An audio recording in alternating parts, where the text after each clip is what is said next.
लोकयन्ति यं श्यामसुन्दरमचिन्त्य गुणस्वरूपं गोविन्दमादिपुरुषं तमहं भजामि। रामादिमूर्तिशकलानियमेन तिष्ठन् नानावतारमकरोतु वनेषु किन्तु कृष्णः स्वयं समभवत्परः पुमान्यो गोविन्दमादिपुरुषं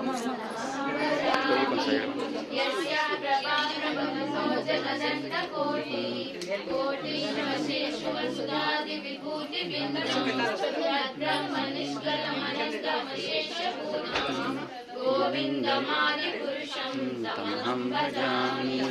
मायाहीयस्य जगदन्तशतानि सूते त्रैगुण्यतद्विषयवेदवितायमाना सत्त्वाबलं विफलसत्त्वविशुद्धसत्त्वं गोविन्दमादिपुरुषं तमहं भजामि।